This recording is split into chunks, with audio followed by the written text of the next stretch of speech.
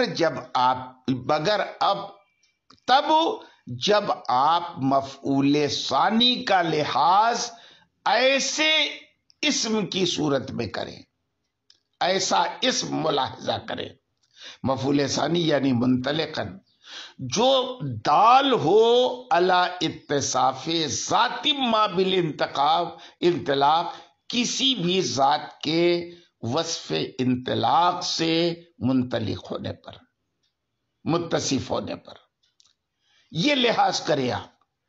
لحاظ کس چیز کا نہ کریں؟ نہ تثنیہ کا لحاظ کریں، نہ مفرد ہونے کا لحاظ کریں۔ وَإِلَّا، ورنہ یہ لحاظ اگر نہیں ہوگا کہ منطلق سے مراد ہر وہ ذات جو وصف انطلاق سے متصف ہو وہ ہے، افراد تثنیہ کا لحاظ نہیں ہے، تو ایسی صورت میں ظاہر یہ ہے کہ اگر لحاظ نہیں ہے تو ظاہر یہ ہے کہ دونوں فعلوں کے درمیان تنازع نہیں ہے مفعول ثانی میں۔ کیوں؟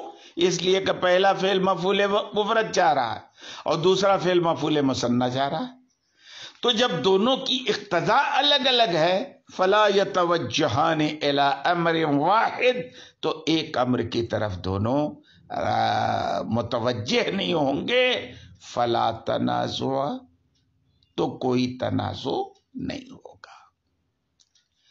اب آگے کے سبق میں کوفیوں کی طرف سے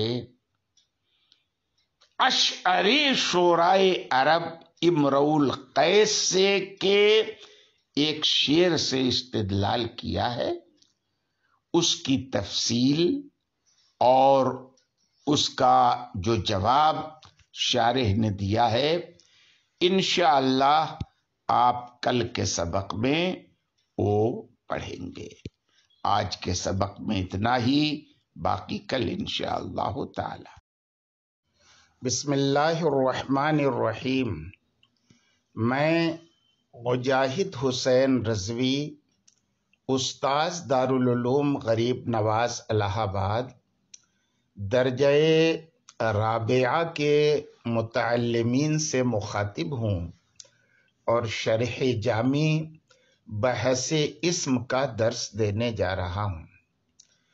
تنازع فعلان کی بحث اپنے آخری مرحلے میں ہے، اور یہاں سے کوفیوں نے اپنے مذہب مختار یعنی فعل اول کے عمل دلانے پر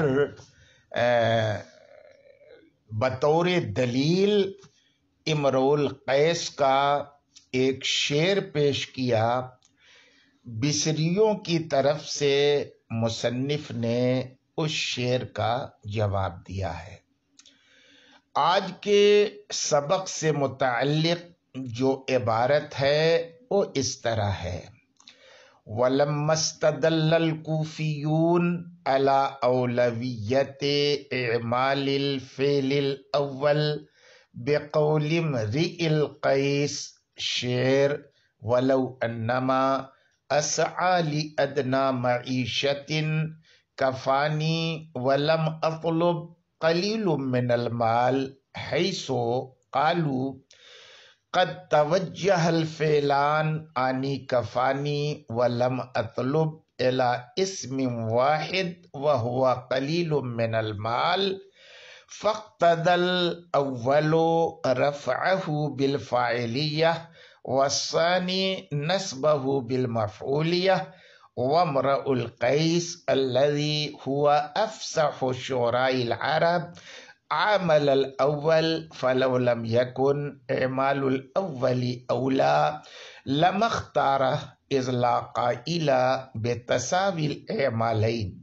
فأجاب المصنف عن طرف البصريين وقال: وقول امرئ القيس كفاني ولم أطلب قليل من المال ليس منه أي من باب التنازع لفساد المعنى على تقدير توجه كل من كفاني ولم أطلب إلى قليل من المال لاستلزامه عدم السعي لأدنى معيشة وانتفاء كفاية قليل من المال وثبوت طلبة المنافي لكل منهما، وذلك لأن لو تجعل بدخولها المثبت شرطا كان أو جزاء أو معطوفا على أحدهما منفيا والمنفي من ذلك مثبتا، فعلى هذا ينبغي أن يكون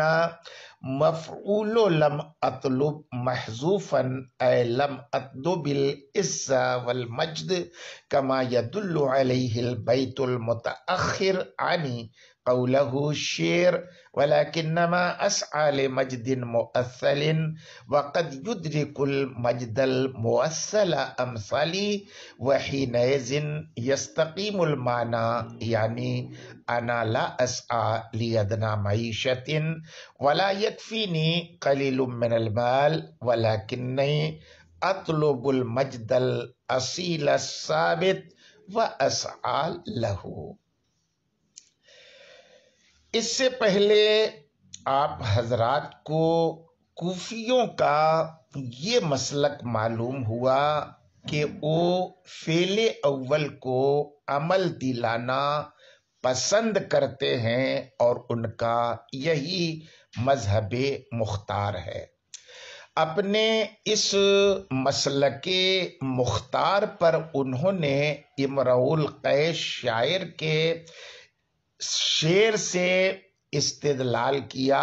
وہ امرؤ القیس جس کی فصاحت و بلاغت عربوں کے اندر بہت زیادہ مشہور تھی، اس نے اپنے شعر وَلَوْ أَنَّمَا أَسْعَى لِأَدْنَى مَعِيشَةٍ كَفَانِي وَلَمْ أَطْلُبْ قَلِيلٌ مِّنَ الْمَالِ میں پہلے فعل کو عمل دلایا ہے اور قلیل من المال کو کفانی کا فاعل قرار دیا ہے، اور فعل ثانی لم اطلب کا مفعول نہیں بنایا۔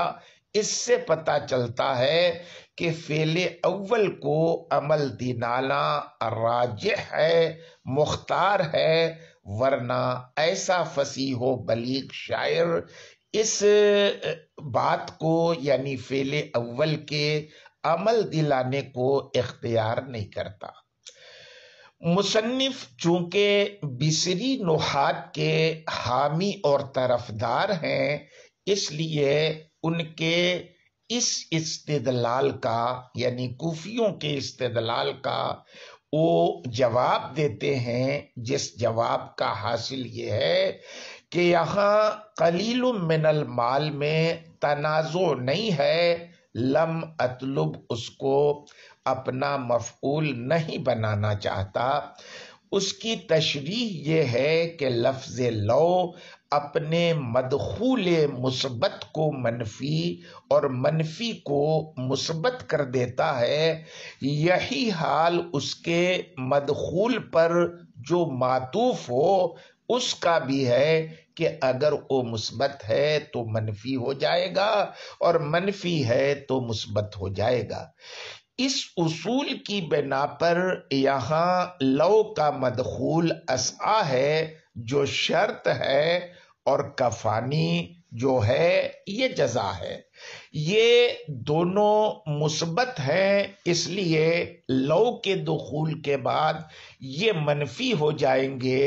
اسعی یہ لم اسعا کے معنی میں اور کفانی لم یکفنی کے معنی میں ہو جائے گا، اور لم اطلب کا عطف کفانی پر ہے، اور چونکہ وہ منفی ہے اس لیے وہ مثبت یعنی اطلبو کے معنی میں ہوگا۔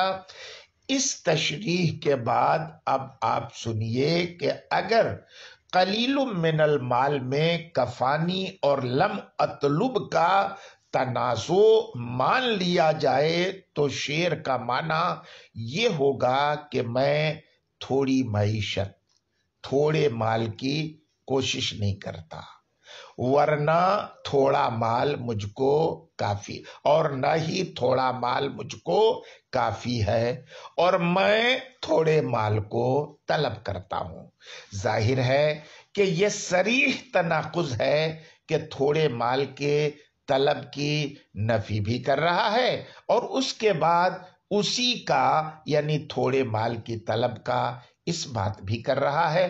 معلوم ہوا کہ یہاں تنازع نہیں ہے، قلیل من المال کفانی کا فاعل ہے اور لم اطلب اس کو مفعول نہیں بنانا چاہتا بلکہ اس کا مفعول محذوف ہے اور او العز والمجد ہے، جیسا کہ اس کے بعد والے شعر سے سمجھا جاتا ہے، اور وہ یہ ہے وَلَكِنَّمَا اسعى لمجد مؤصل وقد يدرك المجد الموصل امثالی، لیکن میں پائیدار اور مستحکم شرافت کے لیے کوشاں ہوں، اور مستحکم اور پائیدار شرافت میری طرح کا آدمی پا لیا کرتا ہے۔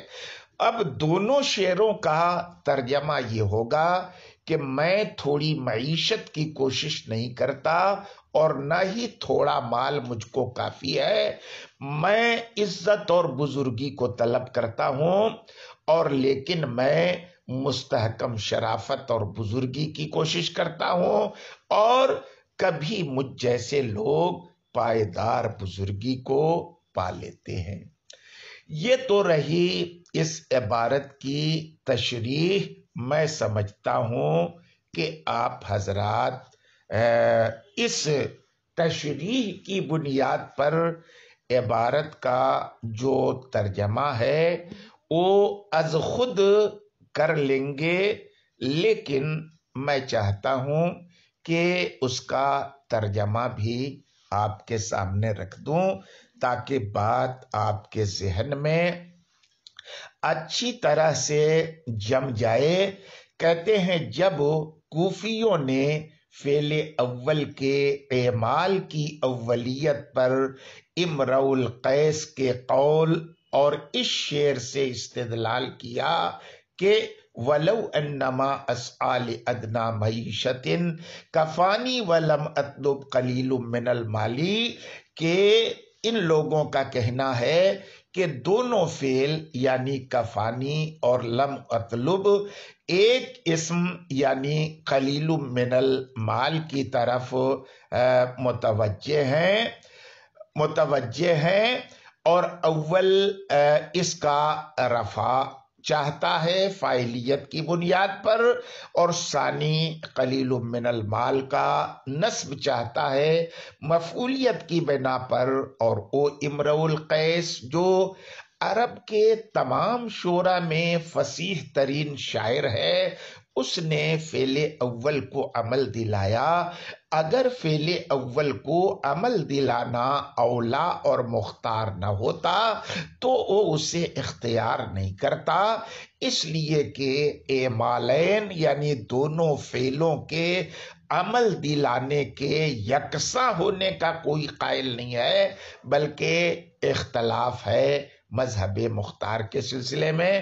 تو مصنف نے بصریوں کی طرف سے یہ جواب دیا کہ امرؤ القیس کا قول کفانی ولم اطلب قلیل من المال یہ باب تنازع سے نہیں ہے، کیونکہ معنی بگڑ جائے گا۔ کفانی اور لم اطلب دونوں افعال میں سے ہر ایک کے قلیل من المال کی طرف متوجہ ہونے کی وجہ سے، کیونکہ یہ مستلزم ہے ادنا معیشت کے لیے عدم معیشت کو اور قلیل مال کے کافی ہونے کو، اور پھر ان دونوں میں سے ہر ایک کے منافی کی طلب کو، اور وہ اس لیے کہ لو اپنے دخول کی بنیاد پر مثبت، خواہ مثبت شرط ہو یا جزا ہو، یا شرط یا جزا میں سے کسی ایک پر معطوف ہو، منفی بنا دیتا ہے اور ان میں سے منفی کو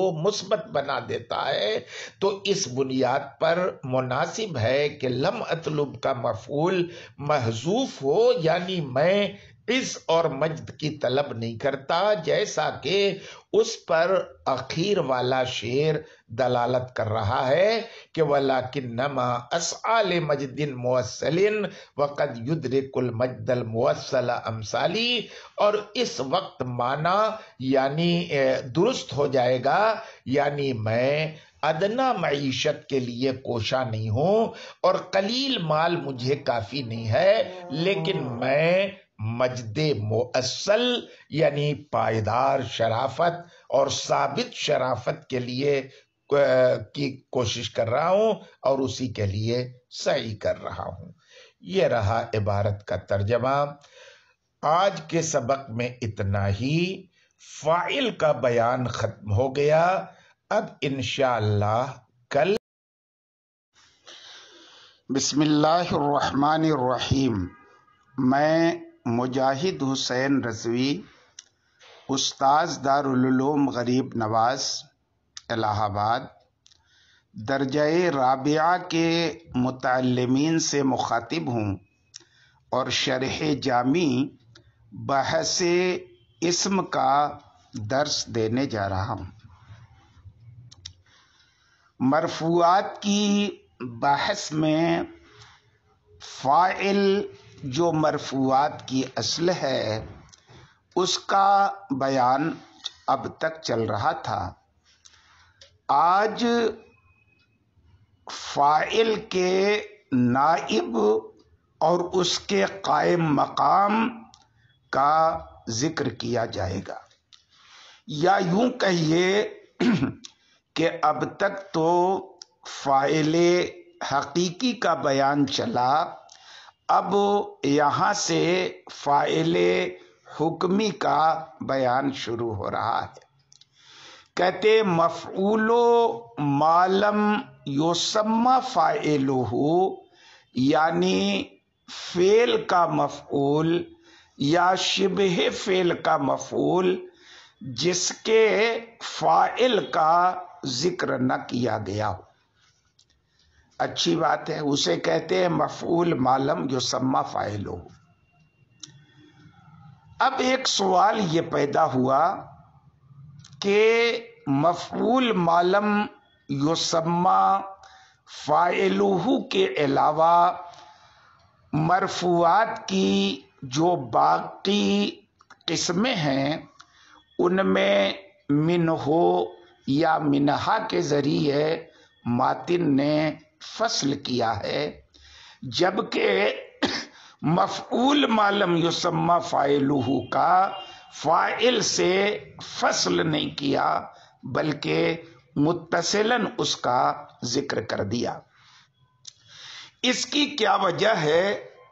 شارح کہتے ہیں وَإِنَّمَا لَمْ يَفْصِلْهُ عَنِ الْفَاعِلِ وَلَمْ يَقُلْ وَمِنْهُ، اور جزی نیست کے مفعول ما لم یسمى فاعلہ کو فاعل سے علیحدہ نہیں کیا اور وَمِنْهُ نہیں کہا، جیسا کہ مبتدا کو علیحدہ کیا ہے کہ کہا ہے وَمِنْهَا الْمُبْتَدَأُ، پھر اس کو کہنا چاہیے تھا کہ وَمِنْهَا مفعول ما لم یسمى فاعلہ۔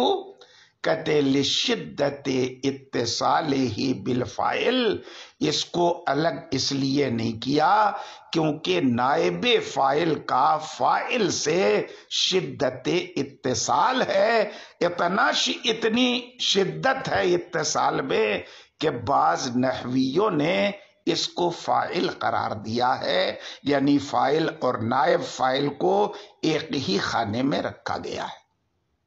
کہتے ہیں کلو مفعول حذف فاعلہ، مفعول ما لم یسمى فاعلہ ہر اس مفعول کو کہتے ہیں جس مفعول کا فاعل حذف کر دیا جائے، اے فاعل ذالک المفعول، یعنی اس مفعول کے فاعل کو حذف کر دیا جائے۔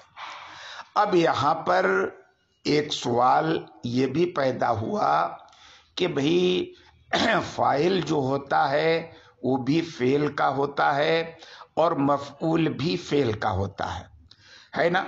تو اب یہاں پر بجائے یہ کہنے کے کہ ہر اس مفعول کو کہتے ہیں جس کے فعل کو حذف کر دیا جائے، ماتن نے یہ کہا ہر اس مفعول کو کہتے ہیں جس کے فاعل کو حذف کر دیا جائے۔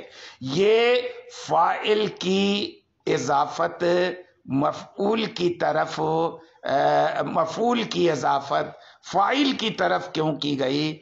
قتل ملابسۃ کونہ فاعلا لفعل متعلق بہ، کیونکہ یہ اس سے ملابست رکھتا ہے جس فعل سے اس مفعول کا، جس فعل کا اس مفعول سے تعلق ہے۔ وَأُقِیمَ أَیِ الْمَفْعُولُ، تو حذف کر دیا جائے فاعل کے، مفعول کے فاعل کو، اور خود اس مفعول کو فاعل کے قائم مقام کر دیا جائے۔ ظاہر ہے فاعل کا قائم مقام کیسے ہو سکتا ہے ایک مفعول، کیونکہ فاعل سے فعل کا تعلق بطور قیام یا بطور صدور ہوتا ہے، جبکہ مفعول سے فعل کا تعلق بطور وقوع ہوتا ہے۔ تو اب ظاہر ہے یہ مفعول فاعل کے قائم مقام کیسے ہوگا؟ کہتے ہیں کہ ایسے ہوگا کہ پہلے نسبت تھی فعل کی فاعل کی طرف، اب وہ نسبت اس سے منتقل ہو کے مفعول کی طرف ہو جائے گی، یعنی فی اسناد الفعل او شبہ ہی الیہ، کس معاملے میں مفعول فاعل کا قائم مقام بنے گا کہ پہلے فعل یا شبہ فعل کی اسناد یہ فاعل کی طرف تھی، اب مفعول کی طرف ہو جائے گی، بات ختم ہو گئی۔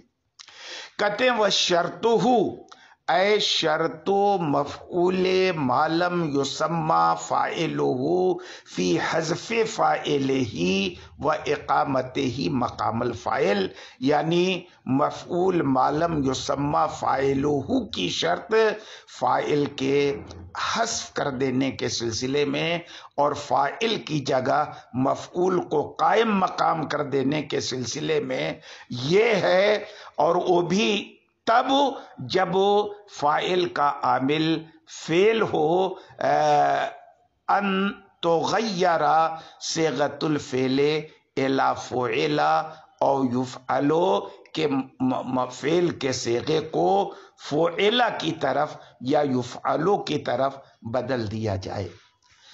اب فعل سے مراد ماضی مجہول ہے، چاہے وہ ثلاثی مجرد کا ماضی مجہول ہو، رباعی مجرد کا ہو، ثلاثی مزید فی کا ہو، کوئی بھی ہو، فعل سے مراد وزن نہیں ہے بلکہ مطلق ماضی مجہول ہے۔ اسی طرح سے یفعل سے مراد مطلق مضارع مجہول ہے، یہ والا وزن نہیں ہے۔ تو اب کہتے ہیں شارح کہ فعل سے مراد ماضی مجہول ہے، او یفعل یعنی مضارع مجہول ہے، فیتناول مثل افتعل و استفعل و یفتعل و یستفعل وغیرہ۔ تو اب اس میں افتعل بھی شامل رہے گا، استفعل بھی شامل رہے گا، یفتعل یستفعل وغیرہ بھی شامل، وہ افعال شامل رہیں گے جو مجہول ہیں لیکن مجرد نہیں بلکہ مزید فیہا ہے۔ بات ختم ہو گئی۔ اب مفعول ما لم یسمى فاعلہ کے قائم مقام ہر مفعول بن سکتا ہے، فاعل کا قائم مقام ہر مفعول بن سکتا ہے، یا کچھ مفعول بن سکتے ہیں، کچھ مفعول نہیں بن سکتے، یا بالفرض اگر ترکیب میں، عبارت میں سارے مفاعیل اکٹھا ہوں تو ترجیح کسے حاصل ہے کہ اسے نائب فاعل بنا دیا جائے۔ اس کی تفصیلی بحث انشاءاللہ کل کے سبق میں پڑھائی جائے گی۔ آج کے سبق میں اتنا ہی، باقی کل انشاءاللہ تعالی۔ بسم اللہ الرحمن الرحیم۔ میں مجاہد حسین رضوی، استاذ دارالعلوم غریب نواز الہ آباد، درجہ رابعہ کے متعلمین سے مخاطب ہوں اور شرح جامی بحث اسم کا درس دینے جا رہا ہوں۔ نائب فاعل کی بحث چل رہی ہے اور اسی سے متعلق چند باتیں آج مجھے پڑھانی ہیں۔ آج کے سبق سے متعلق جو عبارت ہے، پہلے آپ وہ عبارت بغور سن لیں۔ کہتے ہیں وَلَا يَقَعُ موقع الفاعل المفعول الثانی من مفعولِ باب علمت لأنه مسند إلى المفعول الأول اسنادا تاما فلو اسند الفعل إليه ولا يكون اسناده إلا تاما لزم كونه مسندا ومسندا إليه معا مع كون كل من الاسنادين تاما بخلاف أعجبني ضرب زيد أمرا لأن أحد الاسنادين وهو اسناد المصدر غير تام ولا المفعول الثالث من مفاعيل باب علمت إذ حكمه حكم المفعول الثاني من باب علمت في كونه مسندا والمفعول له بلا لام لأن النسب فيه مشعر بالعلية فلو أسند إليه لفاتن نسب والإشعار بخلاف ما إذا كان مع اللام نحو ضرب للتعذيب والمفعول معه كذلك أي كل من المفعول له والمفعول معه كذلك أي كالمفعول الثاني والثالث من باب علمت وعلمت في أنهما لا يقعان موقع الفاعل إذ المفعول له أما المفعول له فلما عرفت وأما المفعول معه فلأنه لا يجوز إقامته مقام الفاعل مع الواو التي أصلها العطف وهي دليل الانفصال والفاعل كالجزء من الفعل ولا بدون الواو فإنه لم يعرف حينئذ كونه مفعولا معه۔ یہاں سے ان مفاعیل کی مصنف تفصیل بیان کر رہے ہیں جو فاعل کے قائم مقام نہیں ہو سکتے۔ چنانچہ فرماتے ہیں کہ باب علمتو کا مفعول ثانی اور باب عالمتو کا مفعول ثالث فاعل کے قائم مقام نہیں ہو سکتا۔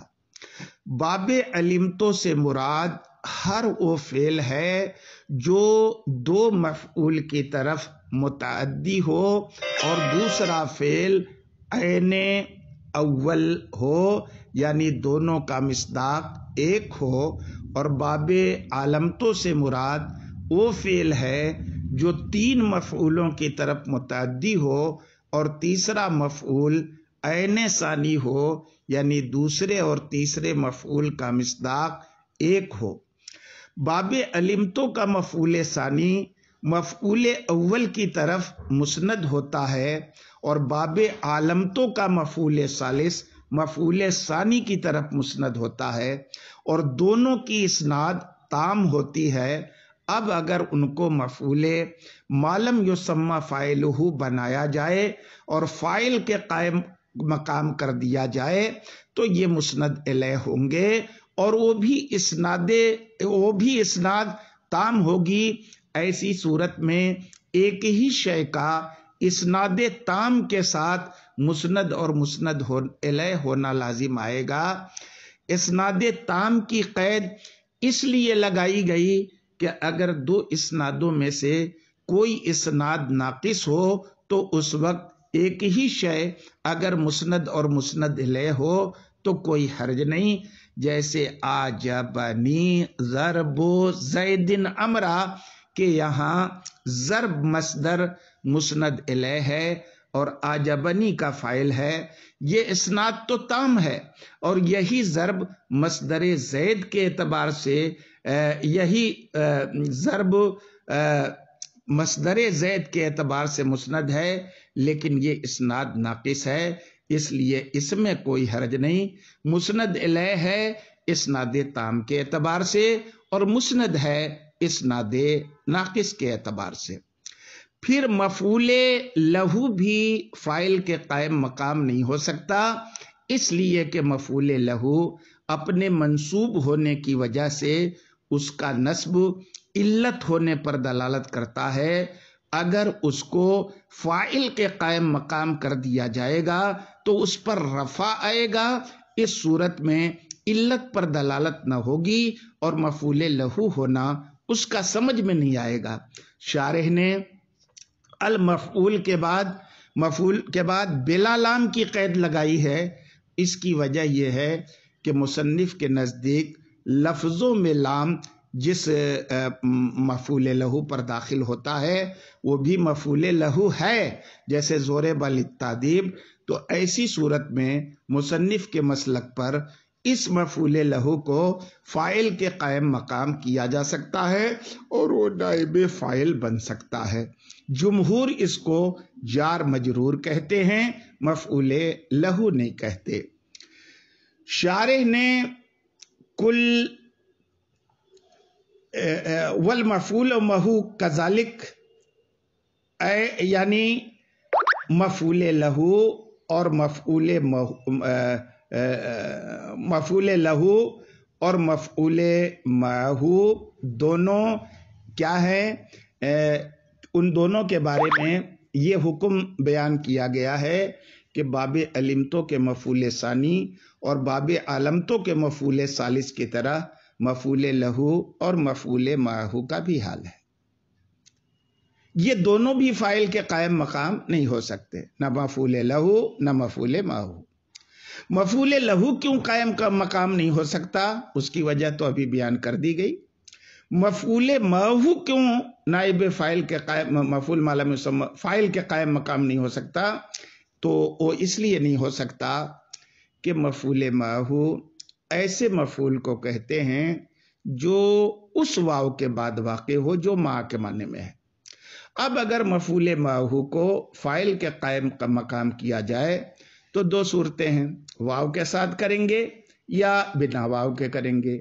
اگر واو کے ساتھ کیا جائے تو واو عطف کے لیے آتا ہے اور معطوف علیہ آپس میں مغایر ہوتے ہیں، اس لیے واو کا تقاضا ہے کہ انفصال ہو، اور چونکہ فاعل فعل کے لیے جز ہوتا ہے اس لیے جو فاعل کے قائم مقام ہوگا وہ بھی جز کی طرح ہوگا، اور اس کا تقاضا یہ ہوگا کہ دونوں کے بیچ اتصال ہو، اور اتصال اور انفصال میں منافات ہے، اس لیے واو کے ساتھ وہ فاعل کا قائم مقام نہیں بن سکتا، اور اگر بغیر واو کے قائم مقام کیا جاتا ہے تو اس کا پھر مفعول مہو ہونا سمجھ میں نہیں آئے گا، ہے نا۔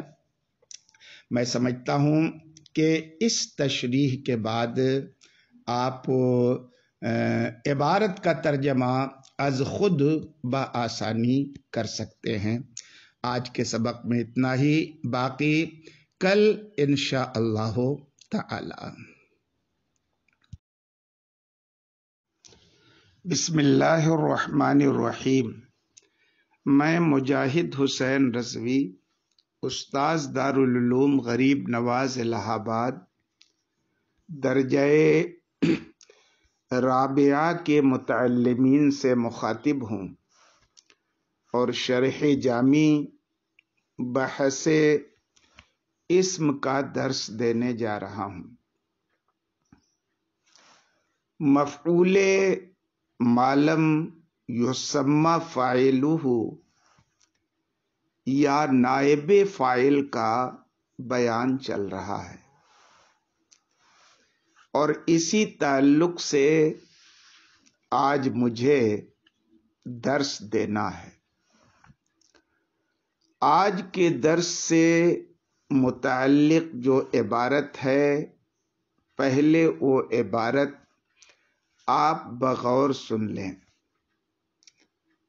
کہتے ہیں وَإِذَا وُجِدَ الْمَفْعُولُ بِهِ فِي الْكَلَامِ مَعَ غَيْرِهِ مِنَ الْمَفَاعِيلِ الَّتِي يَجُوزُ وُقُوعُهَا موقع الفاعل تعین المفعول به له أي لوقوعه موقع الفاعل لشدة شبهه بالفاعل في توقف تعقل الفعل عليهما، فإن الضرب مثلا كما أنه لا يمكن تعقله بلا ضارب كذلك لا يمكن تعقله بلا مضروب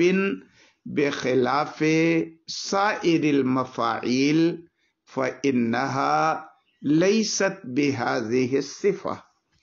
تقول ضرب زيد بإقامة المفعول به مقام الفاعل يوم الجمعة ظرف زمان امام الامیر ظرف مکان ضربا شدیدا مفعول مطلق للنوع باعتبار الصفة وفائدة وصف الضرب بالشدة التنبيه على أن المصدر لا يقوم مقام الفاعل بلا قيد مخصص إذ لا فائدة فيه لدلالة الفعل عليه.